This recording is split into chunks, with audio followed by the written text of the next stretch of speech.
Good evening to everybody. This is Prashanti Dasri. I'm from India and I'm actually a born Christian and I migrated to Dubai recently, August 2011. And I happened to, I came to know about Islam.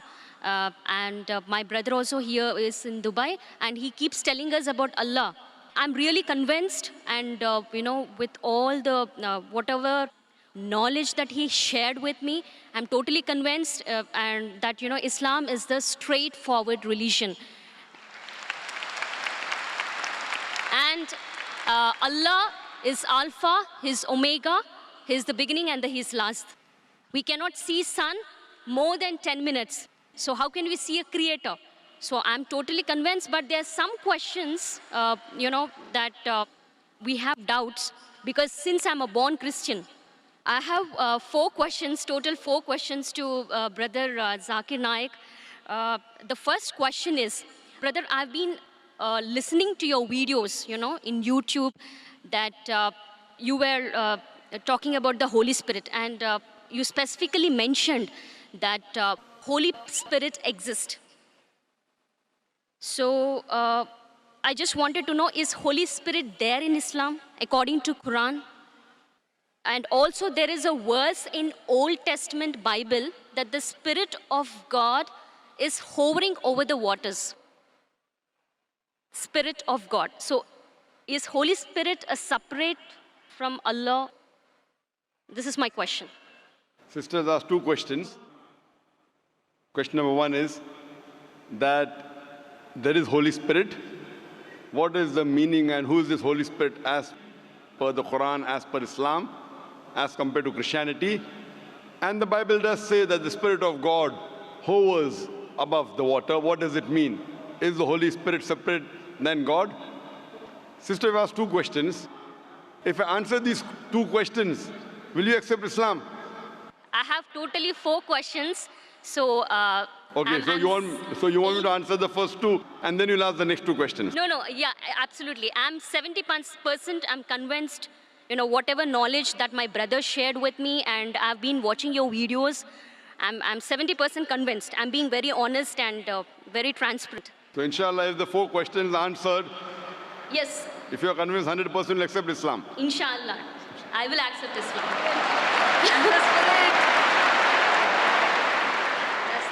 The sister asked two questions and afterwards she'll ask the other two questions. That the Bible does mention about Holy Spirit. What is the reference of Holy Spirit in the Quran?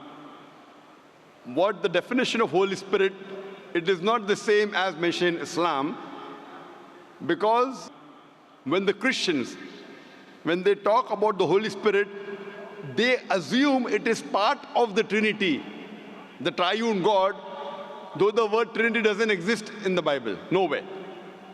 The Father, the Son, and the Holy Spirit. When they say Father, they think about Almighty God, like a Santa Claus sitting in the heavens with the earth at the footstool. When they talk about the Son, they think about Jesus Christ, peace be upon him, like Jeffrey Hunter in the movie King of Kings, with blue eyes and good nose, not a polyp nose like a Jew. When they talk about the Holy Spirit, they think about dove that came in Pentecost, or when Jesus Christ was being baptized. What is the Spirit that's mentioned in the Quran? What I believe is Quran talks about Archangel Gabriel. He was one of the angels sent by Allah subhanahu wa ta'ala, and one of his roles was to get the revelation to Muhammad sallallahu alaihi wasallam. And many other roles he has got. So we believe in the Archangel. So like that, if you say that there is a Spirit, we have no problem. But he's not part of the triune God. And both are separate. The angel, the Archangel Gabriel is separate than Allah subhanahu wa ta'ala. And the Spirit even mentioned in the Bible is separate than Allah subhanahu wa ta'ala. They aren't joined. This is the teaching of the church. Because the word Trinity doesn't exist anywhere in the Bible. But if you read the Quran, the Trinity is mentioned twice in the Quran. In Surah Nisa, chapter number 4, verse number 171, where it says, وَلَا تَقُولُوا ثَلَاثَةً. Don't say Trinity. إِن تَوْ خَيْرٌ لَكُمْ. This says stop, it's better for you. So Quran says, "Wala taqulu salasa," don't say Trinity. And the same message is repeated in Surah Maida, chapter number 5, verse number 73. It says, "Laqad kafara allazina qalu," they are doing kufr, those who say that God is three in one. So the word Trinity appears in the Quran twice, and both the places it says it is wrong to use the word Trinity. And in the Quran, it is mentioned that don't say Trinity, but the word Trinity doesn't exist in the Bible. The closest verse to Trinity in the Bible is the first epistle of John, chapter number 5, verse number 7, which says, "For there are three that bear record in heaven, the Father, the Son, and the Holy Spirit. And these three are one." So this verse, if you read the Revised Standard Version of the Bible, revised by Thayru scholars of the highest eminence, Christian scholars, they say that this verse of first epistle of John, chapter number 5, verse number 7, is an interpolation, is a fabrication, is a concoction, and they've thrown this verse out of the Bible. So the verse in the Bible that was not talking directly about Trinity, but the closest to Trinity, is thrown out by the scholars of Christianity as a fabrication, as a concoction. So but naturally the Spirit and Almighty God, they're two different entities. They're not the same. And in the Quran it talks about Archangel Gabriel. He is the angel of Allah subhanahu wa ta'ala. Hope that answers the question, sister. Yes, brother. I would like to know your other two questions. Yeah, my third question is, which is related to Holy Spirit only. All the prophets, all the man of God, like Prophet Abraham, Prophet Isaac, and Prophet Moses, peace be upon them, all the prophets, they used to intercede with Allah. They used to interact with Allah. So to interact with Allah, because they are all the chosen ones, they must be gifted by some strength. It might be the grace of God. So it is a power. There is that some power so that they're able to interact with Allah. So what is that power? So what is my understanding? I mean, what was my understanding all these days was, with the help of Holy Spirit, all the prophets were interceding with Allah. Is that true? Sister asked the question that the messengers of Allah subhanahu wa ta'ala intercede with Almighty God. Then she said interaction with Almighty God. Sister, the English word intercede and interaction are two different things. So is your question intercede or interaction? Intercedes. Intercede means that someone intercedes on somebody else's behalf. Someone intercedes on somebody else's behalf. Now this you have to realize that when you speak to Allah subhanahu wa ta'ala, Allah subhanahu wa ta'ala does not need anyone to intercede.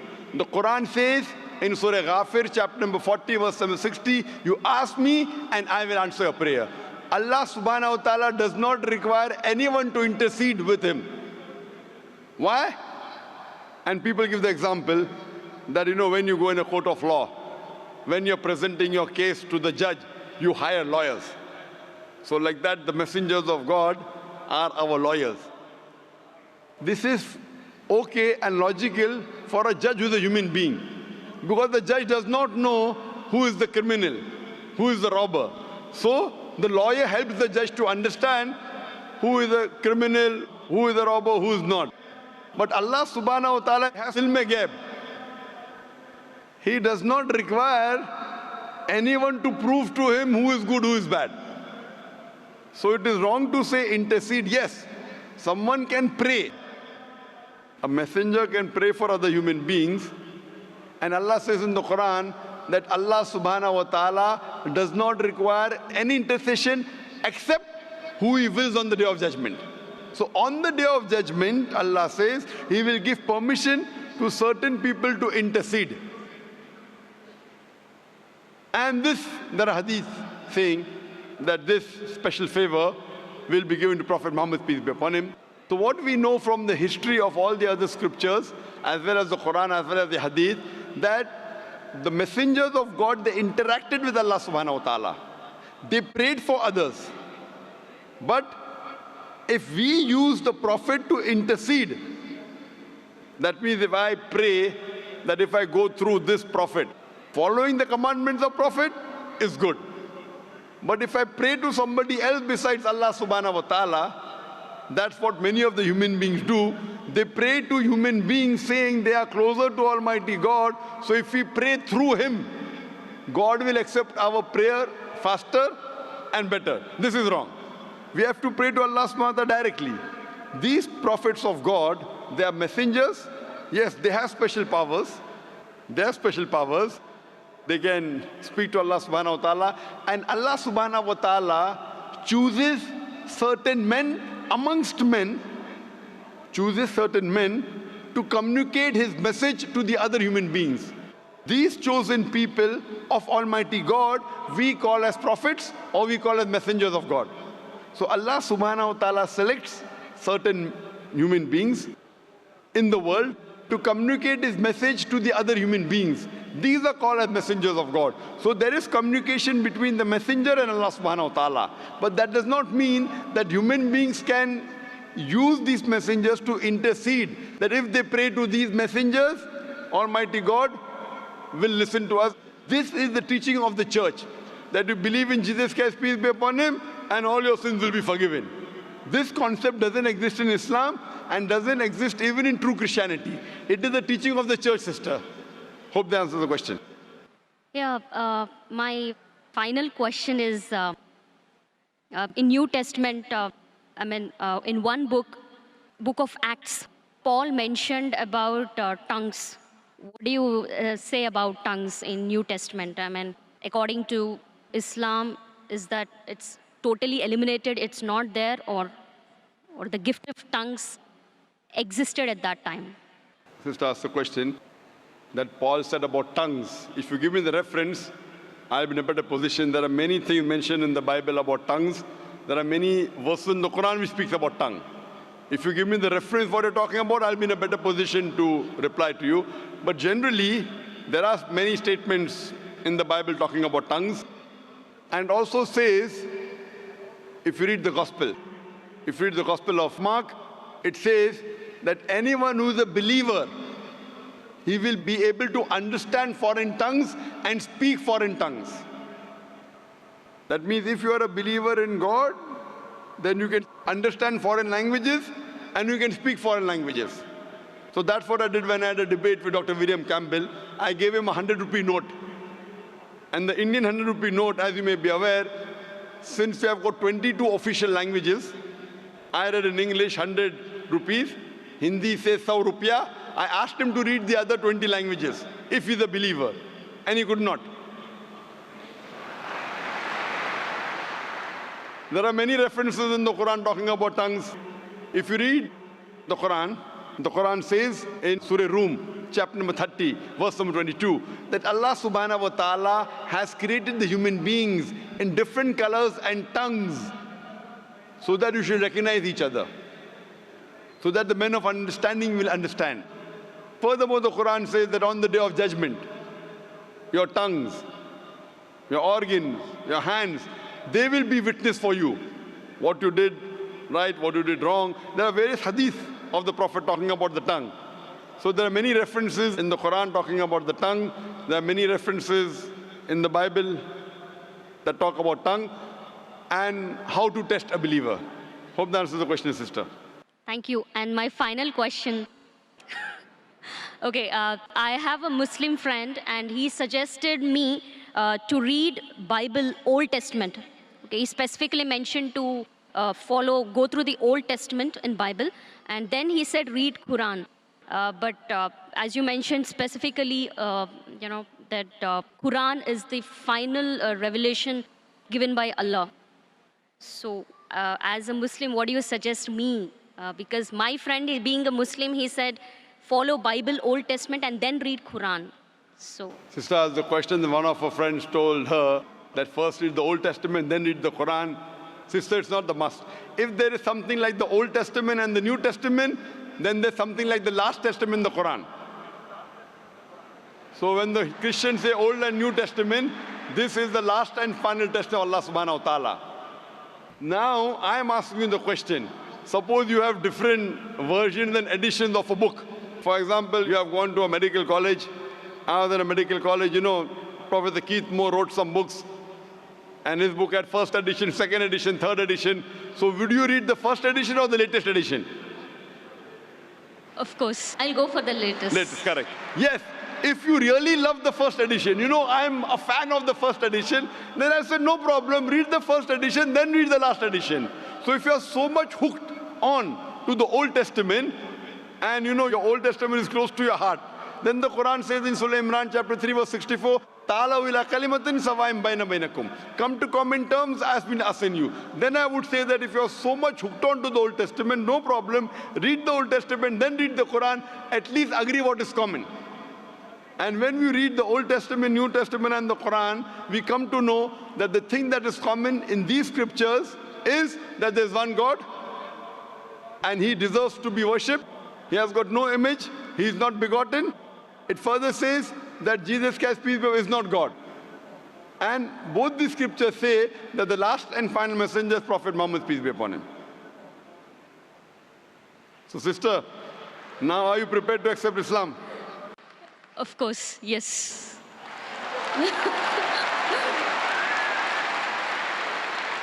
Sister, do you believe that there's one God? Yes, I believe there is only one God. Do you believe that Jesus is not God but is a messenger of God? Yes, I believe Jesus is a messenger. Do you believe Prophet Muhammad is the last and final messenger? Yes, I believe Prophet Muhammad is the last and the final messenger. Sister, is there anyone forcing you to accept Islam? Sorry? Is there anyone forcing you to accept Islam? No, nobody is forcing me. Are you accepting out of your free will? Yes. Because in Islam, to force anyone to accept Islam is haram. It's haram in the religion, and it's haram, it's prohibited in most of the countries, I believe even in Dubai. To force anyone to accept the religion is forbidden. So you're accepting out of free will, sister. Yes, but that is the reason I asked you many questions. MashaAllah. Out of free will. I hope no one is bribing you. No. You know, because in India, when after many people accept Islam, the CID, the police go there and ask, how much dollars Dr. Zakir Naik give you? I tell them I have given them currency of the Akhirah. Currency of the Akhirah, and that's accepted. So inshallah, sister, I will say in Arabic and you can repeat it. Okay. Ashhadu Ashhadu Allah Allah ilaha ilaha illallah illallah wa ashhadu wa ashhadu anna anna Muhammadan Muhammadan abduhu abduhu wa rasuluhu. wa rasuluhu. I bear witness I bear witness that that there is no God there is no God but Allah, but Allah, and I bear witness and I bear witness that that Prophet Muhammad Prophet Muhammad is the messenger is the messenger and servant of Allah. and servant of Allah. MashaAllah, sister, you're a Muslim. And may Allah subhanahu wa ta'ala accept your effort. And I pray to Allah subhanahu wa ta'ala that to guide you further and inshallah give you the best in this world as well as the akhirah and grant you a place in paradise, inshallah, sister. Thank you.